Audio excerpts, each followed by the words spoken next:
At 17, my life ended without me dying. One sentence, one lie. My adopted sister stood in front of my entire family and said I ruined her life, that I got her pregnant. And just like that, I lost everything. My parents disowned me. My girlfriend vanished. My name became poison. But 10 years later, the truth came out. And suddenly, the same people who erased me were begging at my door. I didn't open it. If you've ever been misunderstood, judged without proof, or betrayed by the people who were supposed to protect you, hit like, subscribe, and stay till the end. Because this story isn't just about revenge. It's about what happens when truth shows up too late. I was 17 the night my life ended. Not metaphorically, not dramatically, literally. Everything I was, everything I had, every relationship, every plan, every version of my future, gone in under 5 minutes. It was a Saturday night, the kind my parents loved. Big dinner, loud laughter, too much food, too many people pretending to be closer than they actually were. My mom thrived in those moments, talking louder than everyone else, smiling like we were the perfect family. My dad was outside grilling, acting like the king of the backyard. My older brother Jake was hauling chairs, like always, complaining under his breath. And then there was Anne, my adopted sister. She came into our lives when she was 8. Quiet, shy, polite. The kind of kid everyone instantly felt protective over. I was the one who helped her adjust.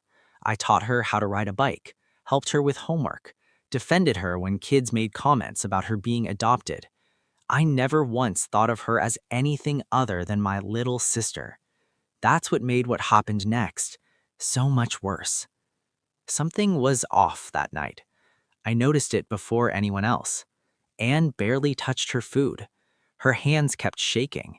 She kept glancing around like she was building up to something.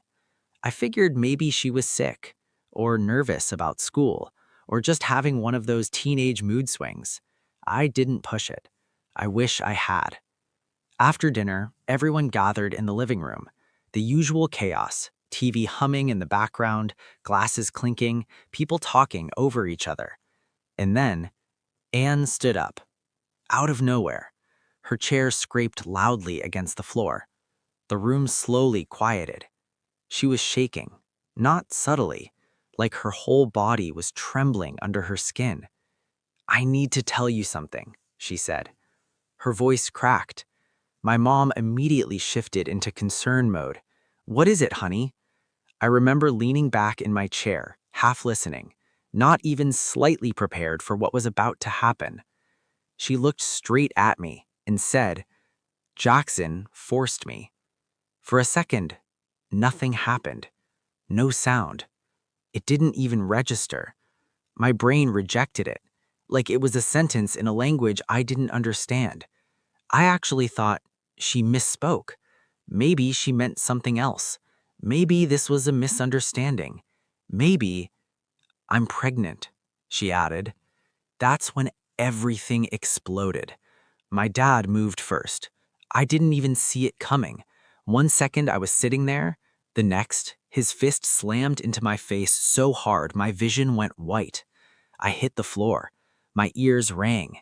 My teeth buzzed like they were about to fall out. "What the hell is wrong with you?" my brother shouted. My mom started screaming, not yelling, screaming, like someone had died. And maybe someone had, just not the way she thought. "I didn't," I tried to say. Another hit. "You sick bastard," my dad roared. I could taste blood in my mouth. Everything felt distant, like I was watching my own life through a fogged-up window. Anne was crying, clinging to my mom, shaking, playing the part perfectly. "I was scared," she sobbed. My aunt pulled her closer. "You're safe now, sweetie." Safe. From me. "I didn't do anything," I shouted, my voice cracked, desperate, panicked. "I swear she's lying." No one listened. Not one person. Not a single face in that room looked at me like they knew me anymore. Just disgust. Pure, absolute disgust. "Get out," Jake said, stepping forward. He spat near my shoe. "You don't deserve to breathe the same air as us." That moment, that exact moment, was when I realized something terrifying. It didn't matter what I said. It didn't matter what the truth was. I was already guilty. Someone called the police. I don't even remember who. Time blurred after that. I ended up on the front porch, bleeding, dizzy, trying to piece together how my entire life had just collapsed. The police arrived. Calm, professional, detached. One of them looked at my dad. "Is he the one?" My dad nodded. Didn't even look at me. That hurt more than the punch. They didn't rough me up. Didn't need to. I already looked broken enough. Sitting in the back of that squad car, listening to the sirens echo through the night, felt like being buried alive. At the station, they asked questions. Endless questions. When did it happen? Where? Did she say no? I kept repeating the same thing. It didn't happen. Over and over. Like if I said it enough times, someone would finally hear me. They checked timelines, phones, statements, everything. And in the end, there was nothing. No evidence, no proof, no case. They let me go the next morning, just like that. But the damage, already done. When I stepped outside, the world felt different, heavier, colder, like I was walking through a place that didn't want me anymore. I didn't go home right away. I couldn't. I walked for hours, trying to understand what just happened, trying to figure out how to fix something that didn't make sense. When I finally made it back, my stuff was on the lawn. Clothes, books, my backpack, everything I owned dumped outside like garbage. My dad stood in the doorway, blocking the entrance. "You're done here," he said. Cold, flat, final. "Dad, please," I said.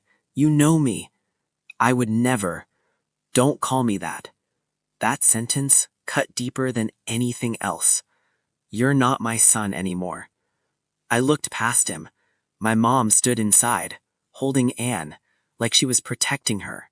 From me. Jake slams the door, right in my face. And just like that, I didn't have a family anymore. That night, my phone rang. It was Emma, my girlfriend, the one person I thought would believe me. "I believe you," she whispered. "I swear I do."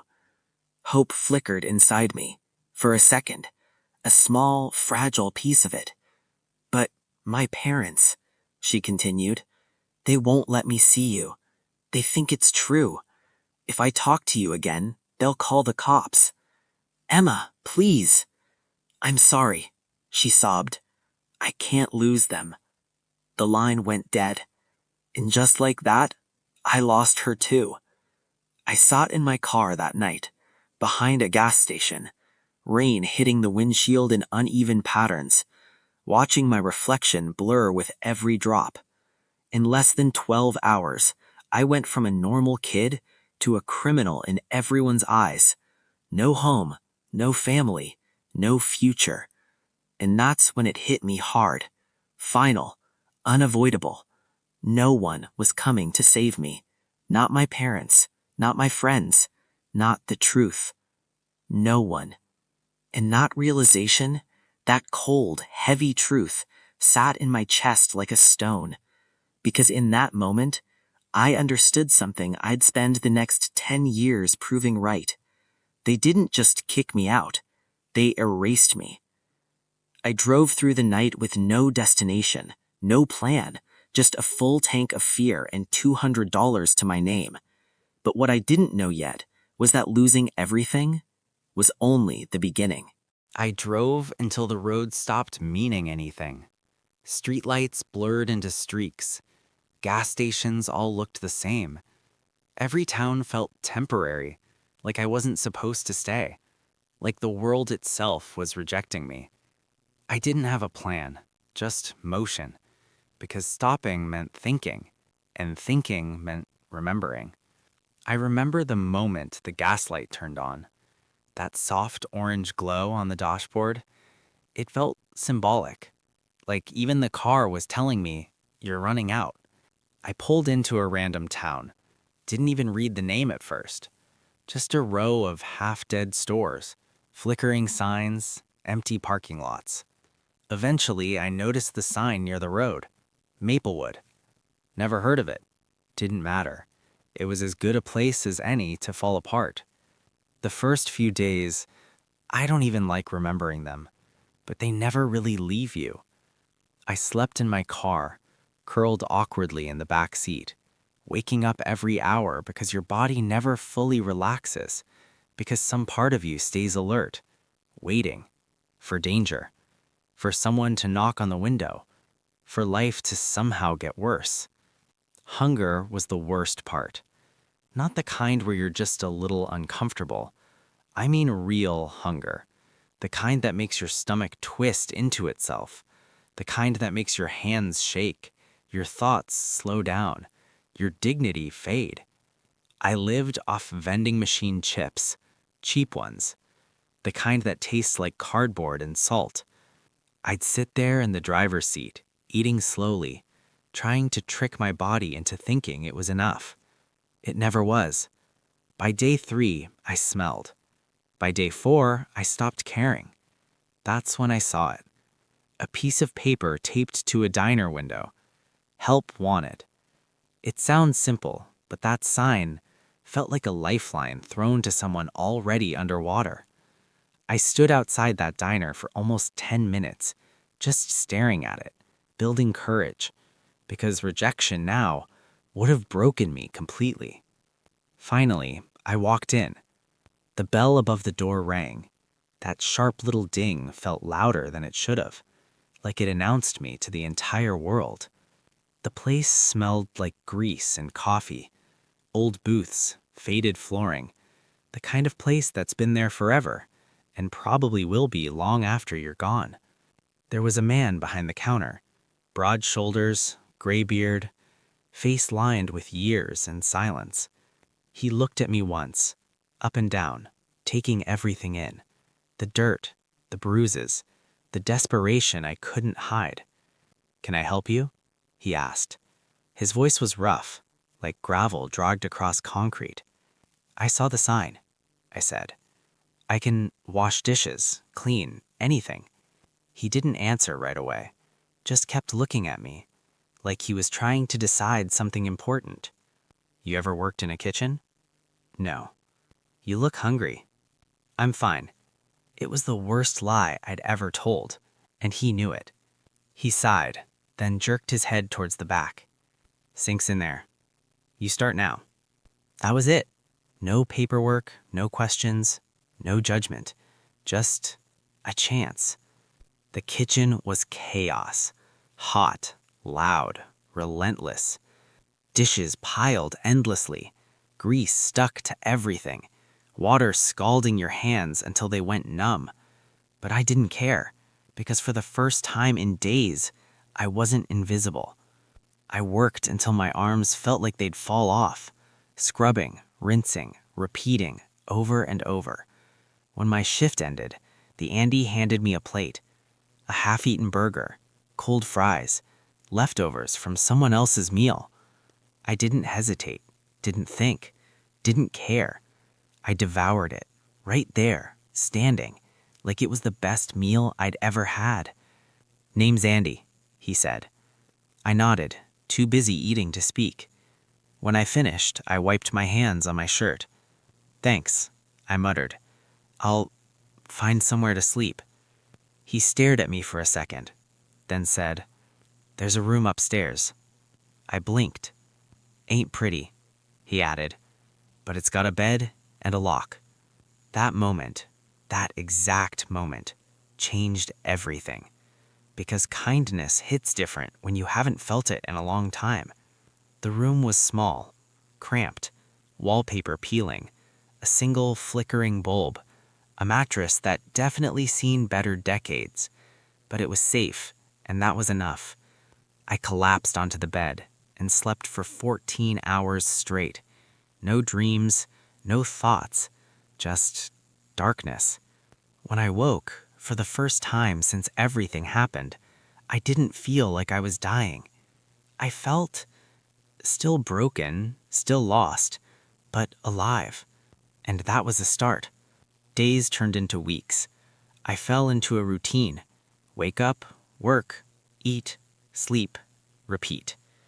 Andy didn't talk much, but when he did, it mattered. Good job. Faster. Don't overthink it. Simple words, but they carried weight because they weren't fake. One night, about 2 weeks in, everything almost fell apart again.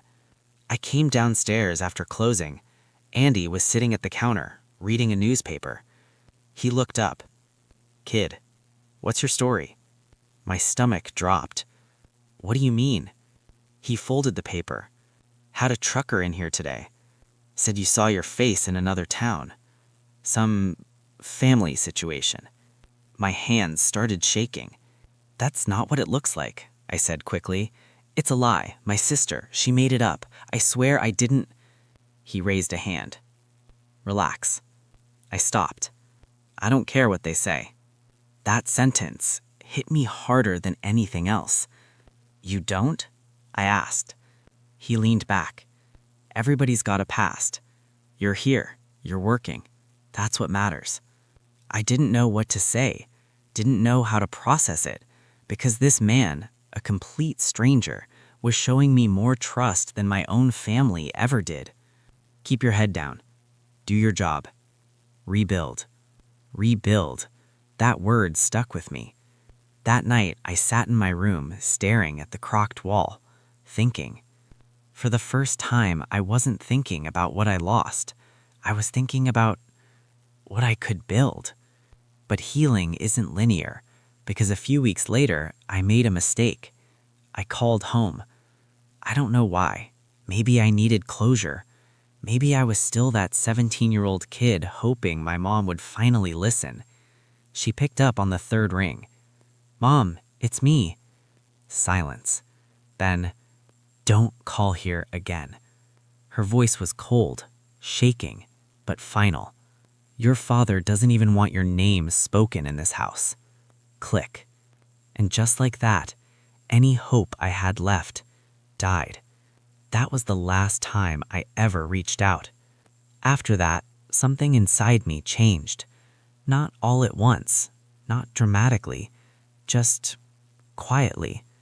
I stopped hoping, stopped explaining, stopped caring what they thought, because the truth didn't matter to them.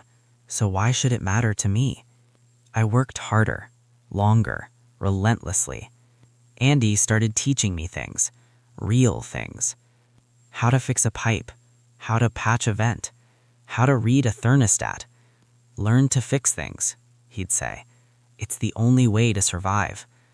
And slowly, piece by piece, I started putting myself back together.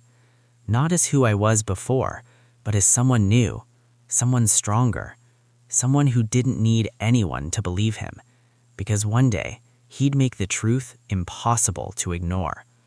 I thought survival was the hardest part. I was wrong, because what came next wasn't just about rebuilding my life. It was about taking control of it. And the moment that shift happened, everything changed. There's a moment in every broken life where survival stops being enough. For me, it happened on a random Tuesday night. I was elbow deep in a clogged sink, grease up to my wrist, sweat dripping down my face. Same routine, same grind, same quiet existence. Andy leaned against the doorway, watching me struggle with the pipe. "You ever thought about doing this for real?" he asked. I looked up. "What, like plumbing?" He chuckled. "Not just that. Bigger." I pulled my arm out of the drain. "Like what?" "HVAC," he said. "Heating, cooling, air systems." I frowned. Didn't sound exciting. Didn't sound like a future.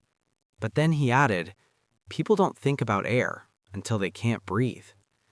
That line stuck.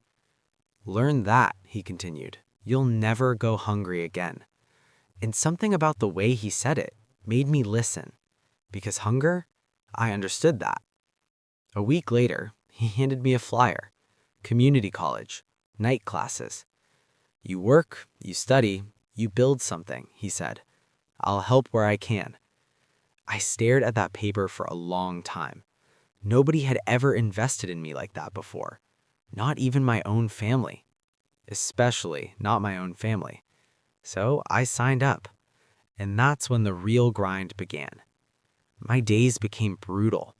Work 10 hours at the diner, catch the bus, sit through lectures with eyes that refused to stay open, learn about compressors, coils, airflow systems, things I didn't understand at first, but I forced it because every time I felt like quitting, I remembered something.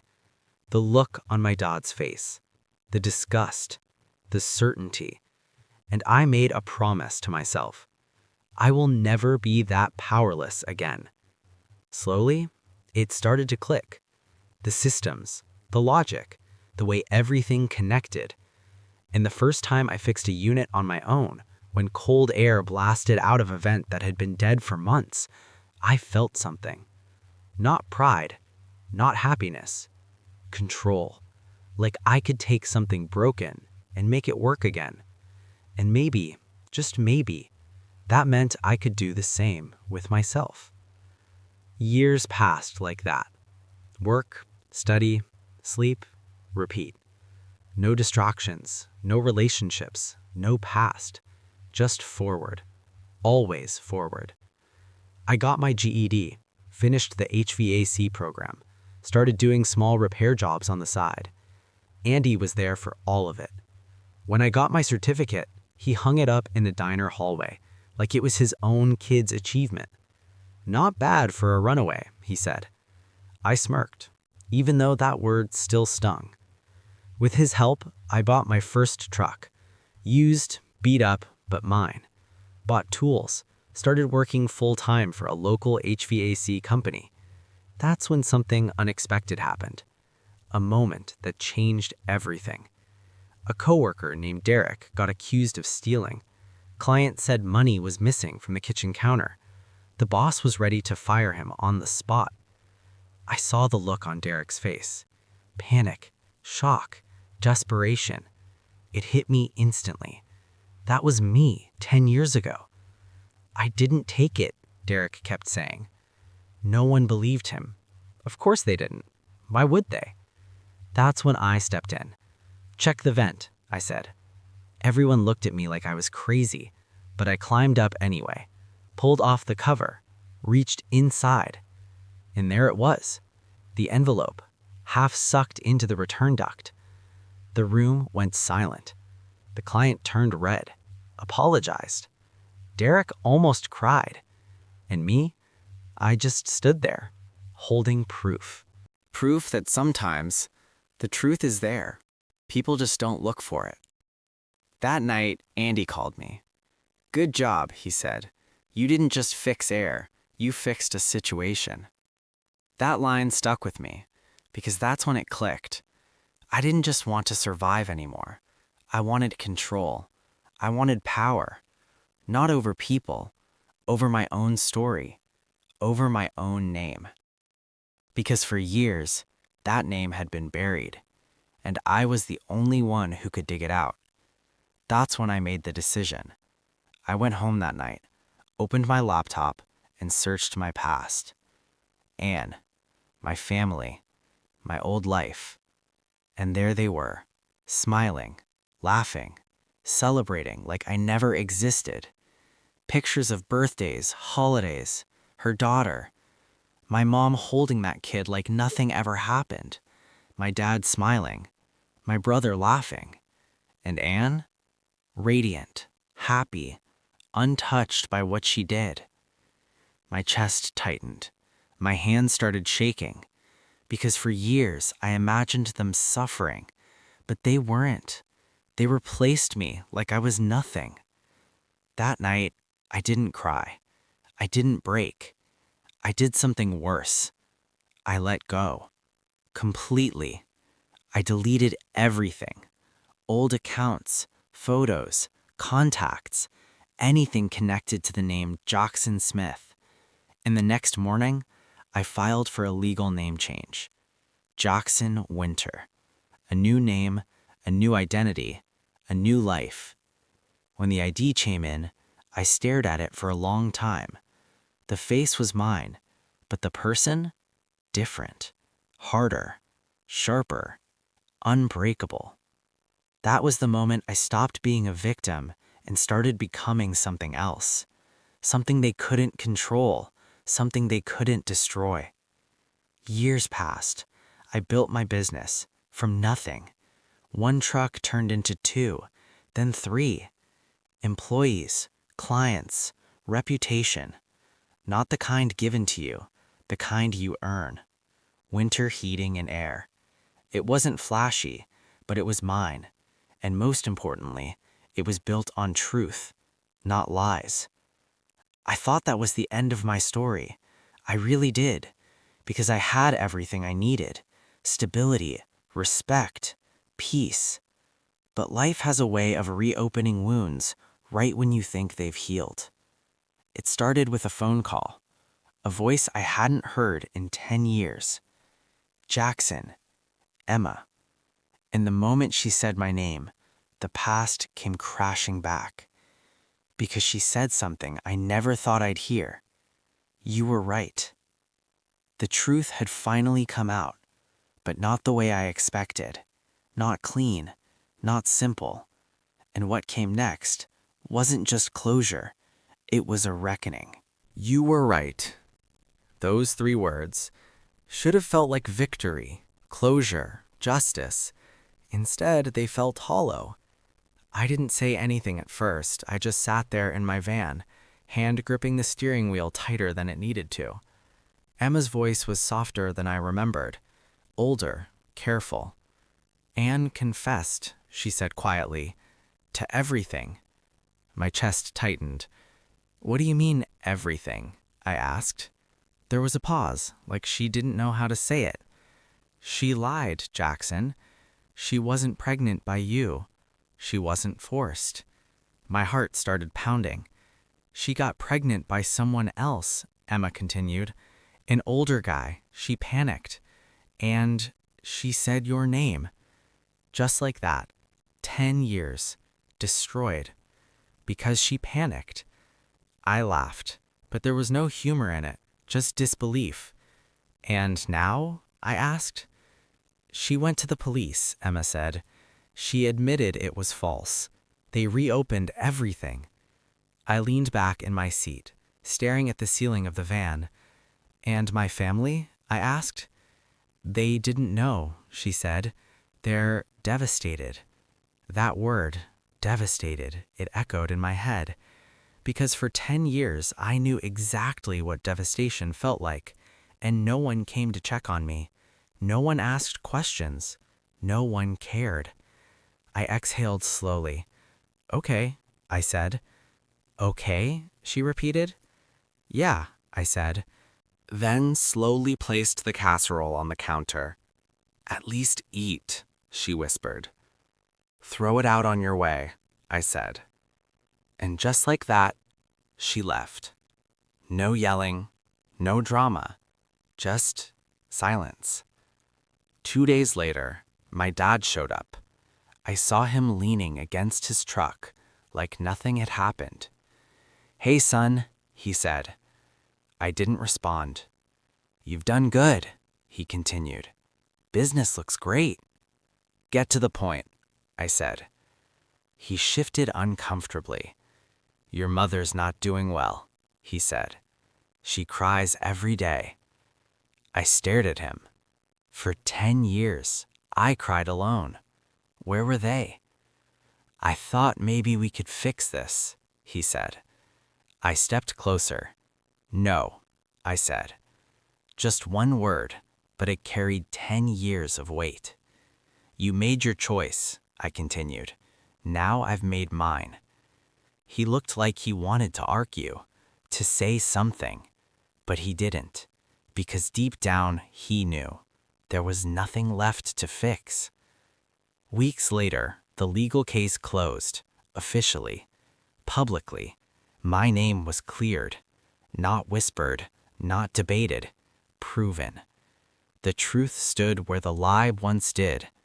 And when I walked out of that courthouse, I felt something I hadn't felt in years. Light.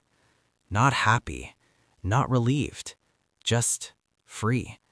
Like something that had been chained to me finally let go. That night, I sat alone in my office, looking around. The tools, the walls, the name on the door, everything I built without them, everything they tried to take from me but couldn't. Then my phone buzzed. Voicemail, unknown number. I almost ignored it, but something made me listen. "Son, it's Dad." His voice was weaker. "I don't want anything," he said. "I just want to see you one last time." Silence.